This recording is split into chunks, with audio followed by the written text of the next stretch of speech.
Hey guys, welcome to another episode of the Stylistpreneur Podcast. I'm your host, Damali Fils, and I am excited because we have a guest today, and our guest is Reena Goodwin. She founded Fracture PR in 2016. She's also founded the DIY PR Project, and most recently, Reena has done it again, and she's founded Realfluence. Reena, come on in the room. How are you? Oh, Damali, it's so great to be here. I am wonderful. How are you doing?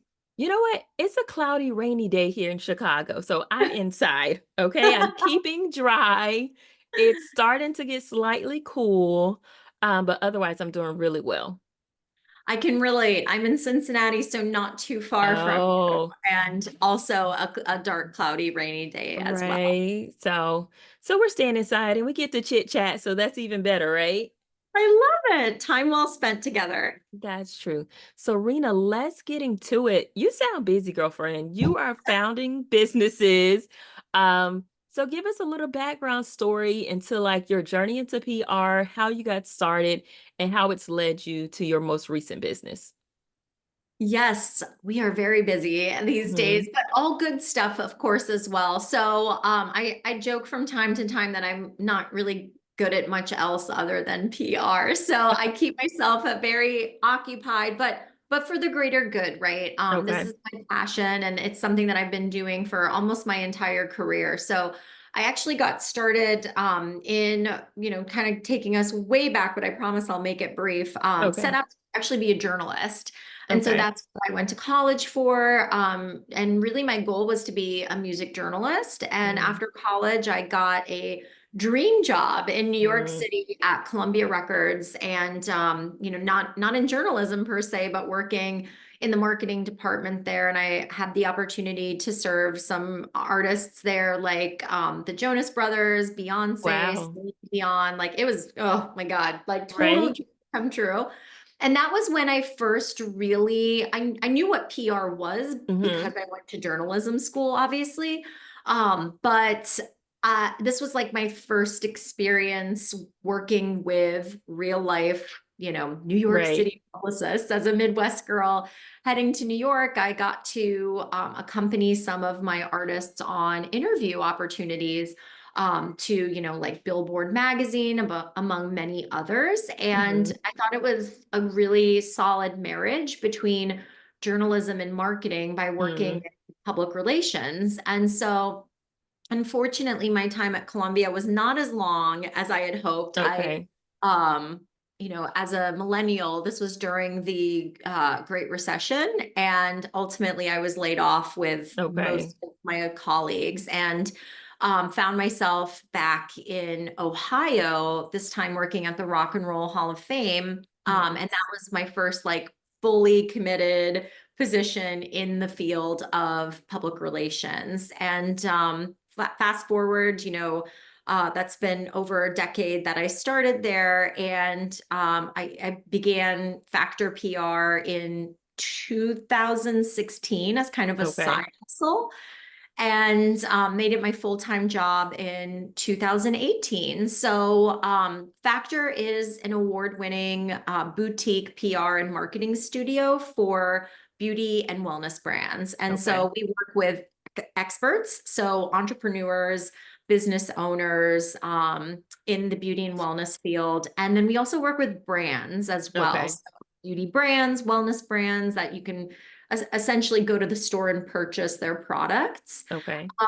And so that's kind of our sweet spot, or really has become our sweet spot at Factor PR, is this sort of convergence of expert and product. And so that's Okay. really where the idea of launching Realfluence came into play, which we just launched earlier this year. It's still in soft launch mode. Okay. And Realfluence is the first and only partnership platform online connecting beauty experts with beauty brands. Okay. And so this is really unique because I think that we all understand like how influencers work in the Hmm. beauty space, right? You send products to an influencer, they do their unboxing, they trial the product, they share a testimonial or insights onto the product on, TikTok, Instagram, their blog, etc. Mhm. And as a PR expert, my team and I, we've worked with many of these influencers, and they've been fantastic to work with. But I Mhm. think that, like all things, you see the pendulum kind of swing Oh, one yeah. way or Mhm. another, right? And particularly earlier this year, when we saw the rise of like teen and tween skincare, Mhm. lines outside the door at Sephora where these, very young teenage girls, even not even teenage girls, were exploring skincare that quite honestly wasn't necessarily made for them, but Right. to see it on these social media platforms, while we might not have seen any real damage come from that, I think that it opened up a conversation about Right. consumption online, right? So when an influencer says this is great, they've got a target audience, but someone impressionable could see that and suddenly they're now taking medical advice from some Right. of these influencers Uh, when they it's shouldn't be. scary. It It's is, scary. right? And I get it. They're influential. And I think that there's what's really great about the rise of the influencers. They've really, democratized the idea of, being your own kind of advocate when it Mhm. comes to your health, your skin, whatever that might be. But nevertheless, there's still a need for these expert voices. It's not, Exactly. we're not discounting what our derms and estheticians are saying, right? It's just that the influencers are part of that conversation. Right. They just have happened to be a very loud, dominating part of that Right. conversation recently. So Realfluence does not aim to cut out the traditional beauty influencer. It's Okay. there to make room for the expert influencer. So your estheticians, your hairstylists, your Mhm. dermatologists, et cetera, that are licensed in their trade already, that gives them influence, but a lot of them also have influence via their social media channels as well too. Okay. So with the Realfluence platform, we strive to make it easier for these brands to get endorsed by beauty experts, work with them on content creation, on speaking opportunities, and so forth, because that's Nice. something that we've been doing at Factor, like matchmaking brands Right. with experts. But we thought, you know what, like let's give back a little bit, and it certainly makes our job a little bit easier. And Right. if we can do that for the brands and for the experts as well too, we might really be onto something. Right. So now I want to rewind just a little bit. So you Yeah. went from music to beauty. Yes. How did that happen? Like what was that transition? What was that decision making? Because I mean they're different. They're two different things. They are very two different things. And I think that they're probably more harmonious together now, Okay. but they weren't a Okay. decade ago. But I've always and still remain very, very passionate about Mhm. music. And I think that what's really, maybe it's my generation being a millennial, or maybe it's just luck. I have no idea, but I've always been very fortunate that my passion has always been my work, right? And Okay. I loved working in the music industry, and even at the Rock and Roll Hall of Fame was an incredible run there for 5 years, Okay. working in the PR department there. I think though too, becoming a mother really changed Mm. a Oh lot yeah. of who I am. And when I did become a mom in 2017, it's not that I didn't stop loving music. It was more Mhm. that my priorities kind of shifted, where I was thinking Exactly. the well-being and wellness of my daughter, and but also of myself, both in terms of mental health, physical health, all of those things. And Okay. I started off just like everyone, just like a natural consumer. I was very Mhm. curious, and little did I know it would sort of end up becoming my life's work. And Okay. I also feel like, just in terms of a business decision, quite Mhm. frankly, like health and wellness will always be relevant, just like Right. music, right? But music is very contingent on like my goodness, well, if technology changes, like, we saw that during the recession, where this was at a time when Napster was completely disrupting the industry and music labels could Mm-hmm. not keep up with it.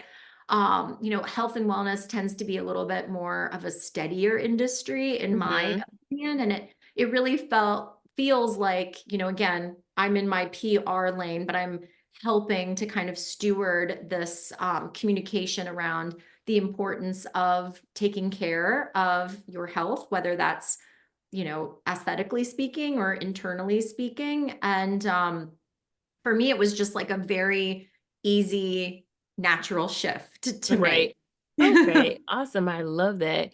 So, Yeah. we're all on TikTok, social media, and we see the influencers. And I can just think of, I recently saw a video, and the young lady's like, my friend that I've never met in person, she flew me out to LA. She paid for the ticket, the hotel. Long story short, she was talking about Rihanna and helping Rihanna as an influencer promote her new hairline. So Mhm. for the person that's saying, Rena, I want to be that influencer. Rena, I want these opportunities. How can they do that with influence, or what's the process of working with influence and using it to have some of those amazing opportunities? Yeah, I think if you're an influencer that is striving for some of those like bigger brand Mhm. partnership deals, I really do believe, like, this is my life's mantra: go big or Mhm. go home. And Right. I really also believe, and we take this with us at Factor PR, in working backwards from your goals. Mm. So if that is ultimately your goal, putting a plan together to meet that goal, having those Okay. milestones along the way. So for everyone, it's going to look a little bit different. Of course, there's Mhm. not like one fast track or anything like Right. that. But as someone who's sort of like the in between the influencer and the brand, a Okay. few tips that would be helpful if you are interested in whether it's working with a Fenty or a Rihanna or something like Right. that, or even just, it doesn't start off that way, Right. but the advice that I would give is, first and foremost, determine what your perspective is, because in Mm. a sea of so many influencers, Right. everyone's content game is getting a lot sharper. Oh, Um, yeah. what's gonna help you kind of stand out? And I think that in Okay. perspective and being very, very true to that perspective, both in the quality of your content and the content itself, is super important. I think consistency is also Mhm. very important. Brands want to work with content creators that are basically in it to win it. Probably Right. the one thing that damages a relationship that I've seen the most between creator and brand is, I don't know a better way to say this, but like flakiness. Like, you just Mhm. dropped, just didn't do what you Right. said you were gonna do, Yeah.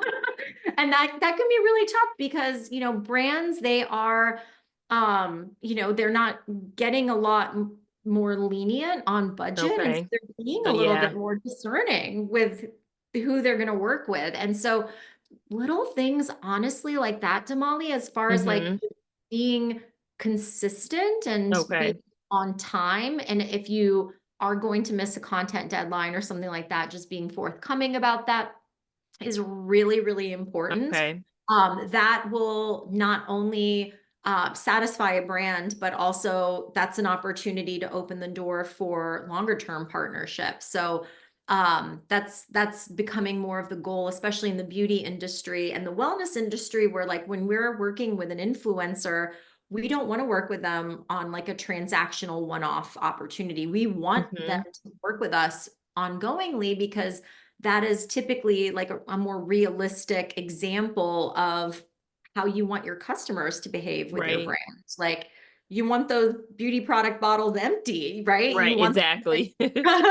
you want them to be consistent with like their, facial routine if you've got an office where people are coming into as well too. So remaining consistent, having a clear perspective, quality content, of course, is very important as well Okay. too. And the other thing that I would say is just kind of remember too, if it's the first time that you're working with a particular brand, um, Mhm. I sometimes get influencers, like, we'll invite them to events to get to know a brand. And Okay. some of these influencers will come back and say, like, oh yeah, I'd love to come to the event. I'd love to meet your clients. I'm not kidding. It'll be $6,000 for me to Right. come to your event. I'm like, this is the bridge, like, Yeah. to get to that point, is first before committing to working with you, we want to get to know you. And so I would also, as like kind of a fourth tip, like remember that, in terms of your perspective, do you want to be viewed as an advertiser or do you want to be viewed as, kind of like an extension of this brand's team? Okay. If the latter, you want to build relationships, and that comes Okay. back down to consistency in your content and being, a good person to work with just in general, because you'll start to build that reputation, right? Especially when it Mhm. comes to PR agencies. Maybe you Okay. start working with a smaller brand on their end, but eventually, you'll work your way up. They'll say, oh my gosh, Damali's an amazing content creator, Right. influencer. Let's invite her to this event. Let's work with Okay. her on this campaign. And it just eventually begins to kind of snowball, right? Mhm. So keeping an open mind about that, like you always have to start somewhere. It's just important to, remember that everything is up for negotiation. And, in terms of, somebody like a beauty expert per se, where they're not working with brands so much. Okay. Do you want to start attracting brands? I think one of the benefits of that a beauty expert has over kind of a traditional beauty influencer Mhm. is they're already credible. Right. So that's like an influencer might have to work a little bit harder on, say, their unique perspective, gaining the trust of those bigger brands, etc. Mhm. Someone who's maybe a dermatologist, for example, like Right. they're already, I mean, we don't have to check their, records. Like we know that they're, if they say that they're a dermatologist, they're probably a dermatologist. They have a practice. They don't have to spend time, the brand doesn't have to spend time kind of like vetting the Gotcha. source, That makes so to sense. speak. Yeah. Okay. So, Rena, you have over 15 years of experiences, and I'm sure you've seen everything, all sorts of changes. What are some of those major changes that you've seen, like when it comes to PR and beauty, and how are you using those, what you've learned with real influence? Oh, such a great question. I think kind of what we talked about in terms of like the rise of the beauty expert Hmm. influencer. This is something that I started taking note of. I think it was January of 2023. I went Okay. to a panel by Beauty Independent, and they had called it like the esthetician is the new influencer. And Yeah. here we are at the time of this recording in fall of 2024. And I mean, they couldn't have been more More spot spot on. on. Yes. I think that's been a huge shift. And I think that that kind of dovetails with also a big change that we've seen in the beauty industry, of course, as well, too, is the explosion of Mm, medical spas that have popped up all across not just the country, but the world as well, yeah. too. And so, nurses and estheticians and things like that, that are kind of, and we even see it like hairstylists, right, that are Yeah. merging with medical spas and things like that, brow experts, lash experts, and really creating a destination for Mm, the, beauty advocate, so to speak, to get everything under the sun done under one roof. And so seeing that shift has been really, really interesting as well, because we see more expert voices that, maybe previously they couldn't be an ambassador because, they worked for the doctor in their office or for a right. large medical system. But since we see so many of these more like private practices popping up as well too, I think that that's been an interesting shift thus far. I think I read somewhere recently that there were like 10,000 med spas in the United States. Wow. Just expecting that to continue growing Mhm. over the next couple years at least as well. Wow. I can see that. I've even known like past mentors, all of a sudden they're like, yep, I own like a med spa now. And I was just like, wait. So you can definitely tell like you're doing your research, you're staying on top of everything, and that way you can put it into your business. So I absolutely love that. Rena, I would love to get into like some success stories because I know you have multiple businesses that are helping tons of people. Can you give us some, examples of success stories that you've had? Oh, yes, I would love to. So in terms of some of the success stories, like for, let's say, beauty experts in Okay. particular, one of the things that I love to work with beauty experts on in particular is media relations. So media Okay. relations meaning free publicity. And Mhm. I love this in particular for them because if you think about, the different types of media for a Mhm. business, you think about paid media like advertising, you think about Right. shared media like social media, you think about owned media like this podcast or your website. Mhm. But most businesses are getting very, very savvy in employing at least those three types of media, Right. especially if you're in a very competitive market, you're like, I got to be active, on Right. channels where they're not. What they're not leveraging quite as much, though, is the earned media category. So that's what we Mm. call like publicity and so forth. And I think a lot of it in my experience when I chat with beauty experts about this is that it's two things, right? They don't even know, either they don't know what that means, they don't know where Mhm. to start, or Exactly. they just think like, oh, that's not for me. It'll never happen for me. And Mhm. the analogy that I like to share with people is like, imagine if, you are an entrepreneur in the beauty space, whether it's a product-based business or a service-based business. Mhm. And let's say you're a service-based business and you have a brick and mortar and you have your ideal client has just moved in town and they're looking Mhm. for a new salon to go to. Mhm. And they head to Google, they ask for referrals, etc. And there's a lot of great salons within like a 5 mile radius, Right. and it's down to two different places. Mhm. And you go to both of their websites or both of their socials, they look mostly comparable, the style that you like, but one of them has been featured in Allure, Vogue, Mhm. Glamour, and Best Salon by Cincinnati Magazine or Right. whatever. And the other one doesn't have that. And so you Mhm. think about that impression when, again, especially for a new client, but even for a Right. retained client, we are always working to gain and then keep their trust. So, Okay. that being said, media relations in particular, as like old school as it sounds, right? Like, oh, I don't need to Right. get paper. I've got social media. It's like, Yeah. well, but the thing about social media and like even working with influencers, that a lot of that content is very fleeting. So what I mean by that is like even when you work with an influencer, it's not like the thing Mhm. you're going to put in your Instagram bio later. Is Right. like worked with, Right. this influencer. That's not like something. It's like great for now, but it's not great necessarily for the long term. What I Right. love about media relations is that it's the gift that keeps on giving. Like once you're Mhm. featured in these publications, I mean, that's a feather in your cap that you can keep forever. Like Right. I was once featured in Allure. Yeah, I've been featured in Allure. Exactly.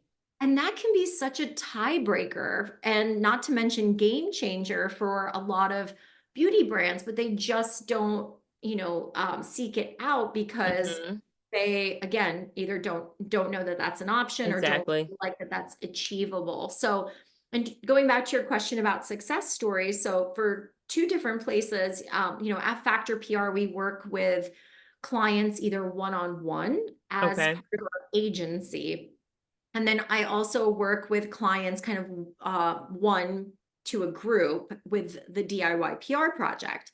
So, whether you have, time to implement or if you don't have time to implement, there are two choices that you kind of Okay. have. I can either DIY it with some guidance or I can hire an agency to do it. And with our DIY students, like these students, these business owners have gotten themselves with our guidance in places like Martha Stewart, in Mhm. BuzzFeed, the New York Times, Yeah. etc. Right? And it's just about like knocking on doors and being ready for what's on the other side. So I often say Okay. in PR that 70% of PR is really preparation. So Mhm. preparing for that, having all of your assets in order, knowing who to pitch, when to pitch them, et cetera, too. So that's something I think in terms of success stories, like is so so special about the DIY PR project because you know, my mission is just to empower people with PR, whether I work with Okay. you one-on-one or even not at all, but like whether I work with you one-on-one or in Right. a coaching session, you know, or however which way, it's showing people what's possible with PR. Okay. And so, you know, at Factor PR for our beauty experts, you know, probably one of my favorite kind of case studies is working with a client called Mona Dermatology that are Okay. based here in Cincinnati. And I talk about knocking on doors. For 2 years, I was like, please Oh, work with nice. me. I don't do that often, but like what I know, I'm like, Right? it's gonna be a home run. And it has been, right? Like this Nice. Yeah. dermatology practice that they're not in a big city like Cincinnati, Ohio. We've gotten them in Allure, Elle, Vogue, Glamour, just over Okay. the last few months, right? And it's how are we able to do that? Yes, because they worked with us, but they have that unique perspective. They're able to meet deadlines, you know, all of these things that are not, it's not complicated. It's not rocket Right. science. It really comes back down to relationships. Mm-hmm. I think it helps to kind of differentiate and distinguish, you know, your brand from, you know, one down the street. Exactly. Yeah, I love that. So, Rena, let's say someone does, get coverage where they're, being able to promote something. What are some strategies that they can use to, have their press and grow their businesses or grow their influence afterwards? What are some strategies? I love this question because Right. you already with asking that question, you Because kind it's of it's really, one thing to get the coverage, but what do you do after you get it? You can't yes, just stop there. you cannot just stop there. I mean, you can, but I would You not know. advise you, right? Right. Because like I mentioned earlier, like once you get press coverage, especially, Hmm. um, you can leverage it after Hmm. the coverage has hit. So Okay.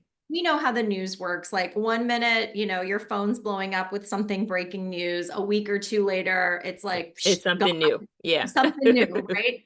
And it's the same thing. Like it'll feel good. Your own press coverage will feel good for a long time. But you know, one thing that I've heard from brands and experts and things like that in the past is they get this press coverage, they see a short-term bump, and then Mhm. they say, well, now what? Like that was it. And my answer to that is often like, no, that's not it. If you Right. leverage coverage. Okay. So I truly believe, based on what I have seen, that the most valuable thing about press coverage is not just the coverage itself, it's what you do with it Mm. afterwards. Okay. We've identified a minimum of 10 different ways that you can leverage press coverage. And some of those ways can be, for example, putting that coverage, like the logos you've seen on different websites, like Mhm.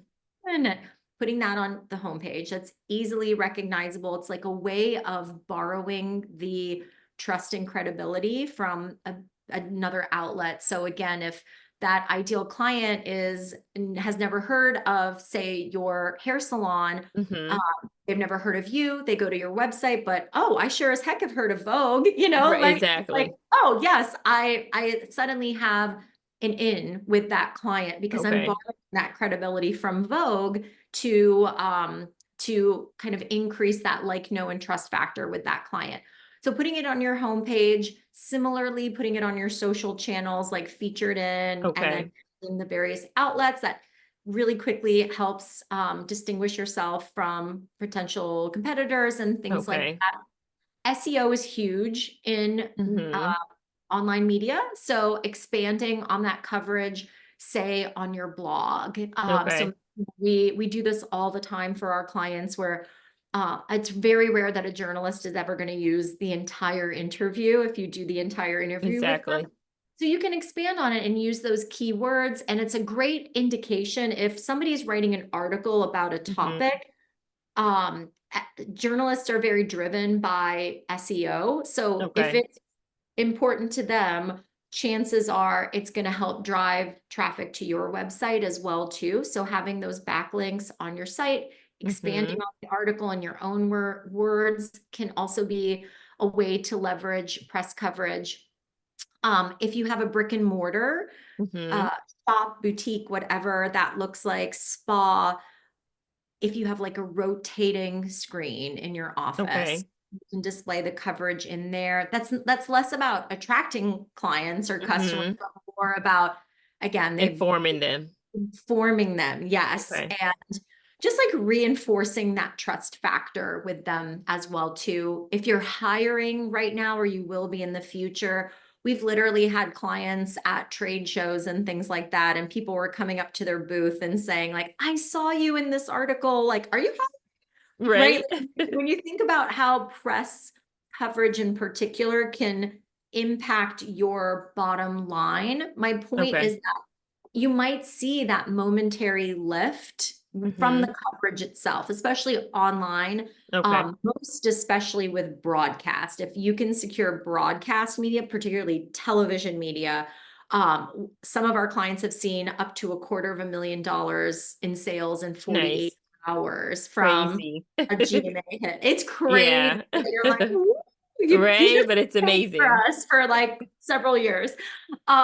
So, but those are harder to come by, of course, too. But Mhm. when it comes to like those digital pieces, which are more prevalent, somebody clicks on it, they come to your site, makes a purchase. That's all great. Um, Mhm.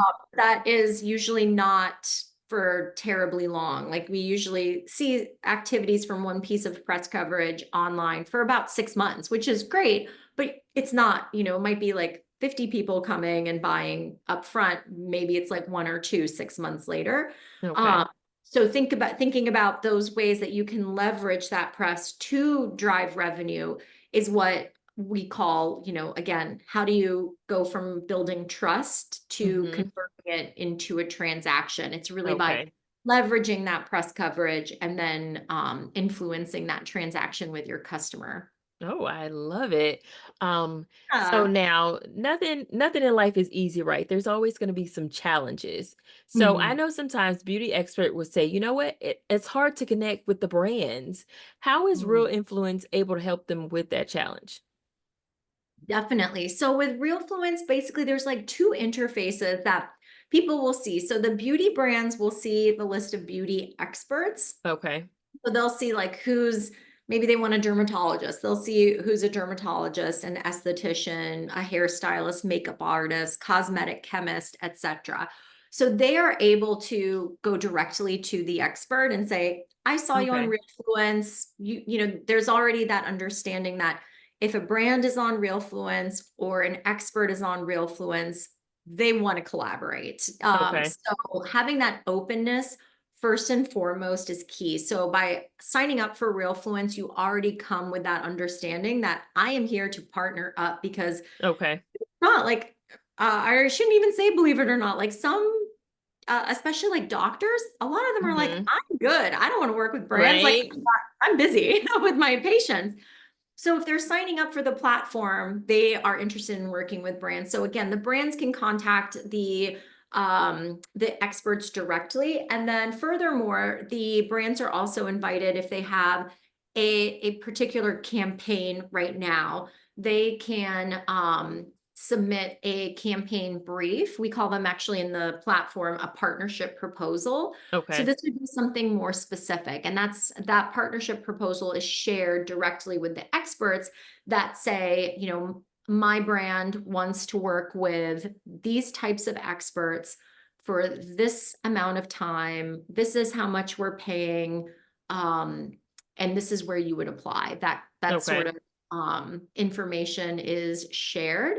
And so then the experts are also welcome to work directly with the brand and kind of go back to them and pitch them, hey, I saw your partnership proposal. I'd love to work with you on this campaign. All of the Okay. communication right now goes through your own personal like email. So we Okay. don't handle the back and forth. We're just kind of providing those matches, The if you space. will. Okay. The space. Yeah. I think in the future, what we'd love to do, again, since we're kind of in this softer launch mode, is Mhm. provide like everything under the hood, like in terms of, maybe it's contracts or communications, things like that, even payment. Not there quite yet, but Okay. But I think that would be amazing. no. Even just to like survey the information to know exactly what people are looking for. Yeah. Yes. Okay. Oh, Damali, Round I pray. two. It's Yeah, coming. it's round two. We gotta. We right now, Realfluence is free too, so it's not Right? money. But again, it's just more about. I really am, and this is the PR person in me. I really believe in the power of building community first, Mm-hmm. and then if you need to monetize it later. Exactly. But for right now, it's just more about like getting in, and once you're in, you're Mm-hmm. in. But for right now, it's free, and then in the future, our goal is to build this community, and then Okay. update it so that it's really, I mean, it's like a no-brainer for the brand, Mm-hmm. for the expert to sign up. Okay, awesome.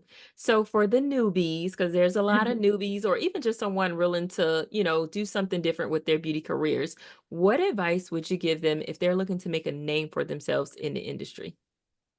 Ooh, that's a great question as well. I think a lot of it again comes back to those few things that we sort of touched on, perspective and Mm-hmm. consistency.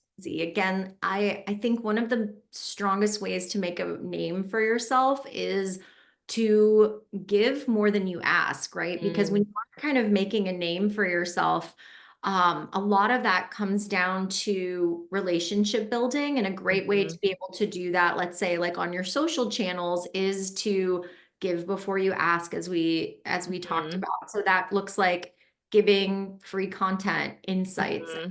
advice, things along those lines to help build trust with people. Mm-hmm. I think that goes a long way, because when you think about, the differences between PR and marketing yourself, Mm-hmm. uh, in marketing, activities like advertising or email newsletters and things like that, oftentimes that comes with an ask. Sign up for Mm-hmm. my newsletter, listen to my podcast, go check out my webinar, buy this thing, etc. Right. A lot of like, I need you to do something for me, please. Exactly. Which is great. Marketing is important. Right. PR, again, like the goal of marketing is to generate that kind of a result, which usually list numeric, right? Like Mm-hmm. podcast listeners, subscribers, sales, Right. etc. Whereas with PR, the result is not the primary result is not that number. The primary result is that trust building, that Okay. authority, that reputation. And that's how you make a name. So like the Mm-hmm. difference between marketing and PR is like marketing builds revenue typically, Okay. whereas PR builds reputation. So marketing Okay. builds business, PR builds a brand. And Okay. when I think about the question, how do I build a name for yourself? Mm-hmm. You build in a brand, right? And Right. so to build a brand, we have to give more than we ask. So Mm-hmm. posting consistently on social is great. Engaging with your audience on a platform. You don't have to be on all of the platforms again, but as Right. long as you're leveraging your perspective, sharing that openly, and willing to have that two-way conversation, that's how we build a community. That's how we get our names out there in a way that's genuine. And then you can go in with the ask, right? Like, Right. okay, you can't market to no one, right? So you kind Exactly. of have to You build have that. to. Yeah, you have to build that community first, which in turn, especially if you're someone that has a personal brand, can be a really great way to ultimately, again, build that trust and convert that trust into transactions for Exactly. your business brand as well. I mean, I completely agree with that. I had a girlfriend the other day send me a photo. She has a decorating business. And she was like, what do you think about, the drapings? And my first question was, what can you throw in for free? What little extra can you give them? They're a new client, Yeah. something that is, little to no cost, little effort. And she immediately added some uplighting that cost her nothing. That was no extra work, and I'm pretty sure the client was just like, oh, that's nice. I didn't even ask for that, but it elevated the look of the drapes. So I completely agree with that. I'm all about it, right? I love that example. That's Right? solid. Yeah. Yeah. So we're always looking into the future. We're always planning. And I know you're already thinking into the future as far as like the next steps for the business. But within these next 5 years, what would you like to see for Real Influence? For Realfluence in particular, I would love to see the community, of course, grow. I mean, Mhm. not just grow, but really swell and for the good, right? Like we call the platform Realfluence to really like keep it real, right? I think with Right? social media, like I'm kind of brought up the pendulum before, we see it kind of ebb and flow, right? I think Yeah. working in the beauty industry, especially, is honestly like such a privilege, such a beautiful thing, but it's cutthroat, and Yeah. one day this is in, the next day it's out. There's like scandals left and right. I It's know. never been harder to really be, especially a product-based beauty Mhm. brand. And I really see influence as a way to, again, when we think about like borrowing credibility, working in tandem with experts in the industry, not just to get your beauty brand name out there, but Mhm. to also make your beauty brand better. And, Mm. having that feedback loop with an expert, like someone who, we did this once with a client where they, working with estheticians, and we can say, could you try this product on your clients and see, get some real world feedback. Mhm. You don't necessarily get that with working with one influencer because they're typically just, trying the products on themselves. But when you Mhm. work with someone who does this full time, you're kind of able to get a little bit of that, more of that real world impact. So I would Mhm. love if, in 5 years, in addition to just having a bigger community, I would love Mhm. for this community to really have each other's backs, right? Okay. Like when I say community, it's more intertwined than just like, all right, I pay for you for this campaign and you Right. post content, but it's more about accountability, I think, in the beauty industry as well. Okay. So speaking of this community that you're building, are there any dream beauty experts or brands that you would love to work with? Oh, I, I And why? yes, yes, but in terms of beauty brands, I mean, I have to say too, this is my marketing hat now. Like I Yeah.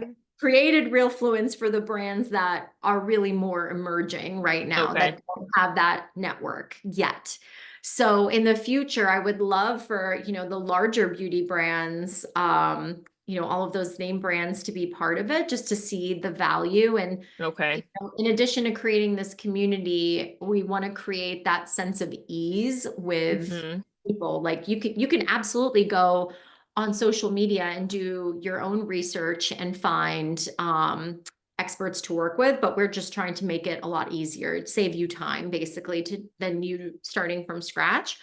So having those sort of larger beauty brands on board. I mean, of course, I'm like a huge like Christian Dior and Chanel fan. Yeah. Who knows? You never know if they're Right? listening. And then as far as beauty experts, honestly, the ones I'm just kind of like a little bit of a fangirl for Mhm. some experts. Like in particular, I'm always very fascinated by dermatologists because Mhm. they hit on, face, body, hair, nails, Right. like, so much. I love Dr. Sam Ellis. I feel like she really keeps it real and authentic on her social media and really, I think, tries to empower her following there. She also has an awesome skincare line called Okay. Prequel Skin as well. So Okay. those types of folks, we're seeing such a huge rise of dermatologists as not just the new influencer, but also, Mhm. the new brand creator as well, which certainly makes a lot of sense. So I'd love for the platform to also attract more of those types of people too. Okay, that would be amazing.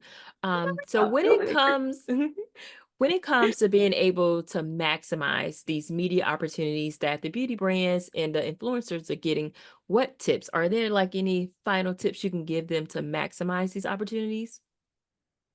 Definitely. So I know we talked about press coverage. Like if you work with, Mhm. a beauty expert, we oftentimes, especially working on the beauty brand side of things, oftentimes need an expert to talk about our brand Mhm. with the media. Now you have to be careful because some journalists will say I need 100% unaffiliated Mm, experts. And so if right. that's the case, you have to disclose your affiliation, of course.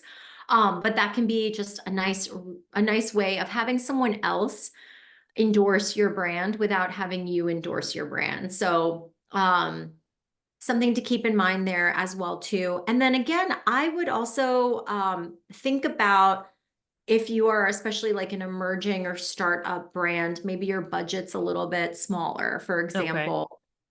Maybe you can't necessarily afford to do content creation with a Okay. lot of experts. What you could also think about doing is leveraging the platform to just get feedback on your Mhm. product. Okay. And this is really valuable too, because then you can actually use that with the media and say, like, we surveyed or, 5 different estheticians, and here's what they had to say about the product, and use that on Okay. your website without them having to, create a reel or a Right. testimonial, be a part of like a long, lengthy, probably pricey campaign Exactly. as well too. So when you think about Realfluence and you head to the website, you'll see 3 different ways that experts and brands can work together. So Okay. first way being on speaking opportunities or ambassadorship. So that's going to look like maybe a 3 to 6 to 9 month agreement between the brand Okay. expert that I will represent your brand in the media, at events, that kind of thing. The second way is to work with the beauty experts as a beauty brand, using the beauty experts' influence online to create content. So just like Okay. you would work with an influencer, but you're working with a makeup artist, for Okay. example. And then the third way is again that kind of more of that like consulting feedback way. So Mhm. I send you product, you give me feedback, that kind of thing, which again, you can use that even if it's just verbal or written feedback in content creation, in Okay. media and speaking opportunities as well too. I'm sure in the future we'll probably expand to have, honestly, the sky's the limit. If you want to work with Right. the way you want to work, that's cool too. But it for the short term and what we've kind of seen the demand lying currently at Mhm. Factor is like these 3 buckets. Okay. I love that. Serena, there's one question I ask every guest on the podcast. I hope not to throw you for a loop. Um, but what is your superpower as an entrepreneur? I Oh my know. I know. goodness. I was just listening to a podcast about this as well too. I think my superpower as an entrepreneur is I think just my hospitableness or my Mhm. hospitality, I think is that um I try to stay, of course, as humble as possible, but Mhm. remembering that I'm in a service industry. I'm here to Mhm. build a business, but it's a business based on service. And Mhm. I don't have to do this. I get to do this. And, Right. that really helps keep me in check a lot of the time. Right. And I think um, that humility is really helped me build a business that Mhm. helps serves my clients, but also helps me build a business that I love. And then, kind of second to that, I would say I am like a very typical ENFP. Like my joy is bringing people together. Okay. The ENFP prototype is called the campaigner. Like I've Okay. always been that person. When I get wind of something, I do not gatekeep. I share it. I Yeah, love I love it. it. Yes, which I makes love me it. very, very positioned very well for the work that I do. And so I think that as an entrepreneur, that's always, again, like, especially an entrepreneur working in PR, making those connections for people, because you also just Mhm. never know when those people will open a door for you down the line as Exactly. well, too. Exactly. I love it. And I think just from like thinking back to the beginning of our conversation, one of the first things you were talking about was serving. And I think your willingness to serve Yeah. is what is probably part of your superpower too. I never tell people what their superpower is, but I hear a lot of like your willingness to serve, and I absolutely love that. Thank you. Yeah, like I said, something that I feel honored that I get to do. Like even in Mhm. the business of building trust on behalf of others, I'm in the business of doing that myself for my company as well too. And I think one of the ways that we are able to do that is through service. Mhm. I love that. Well, I won't keep you because I know you're busy, but I do want to make sure that all the beauty brands, beauty experts are able to find you, are able to find your businesses, especially Realfluence. Where can we do that at? Absolutely. Thank you for that. You can find Factor PR at facteurpr.com. That's FACTEURPR.com. Our social, email, everything in order to connect with us is there. Similarly, you can also find us at Okay. therealfluence.com. Love it. Thank you so much, Rena. This was an amazing conversation. I know it's going to help so many people, and I wish you nothing but the best with your business. Thank you so much. It was my pleasure. Thank you for having me. Have a great day. You too.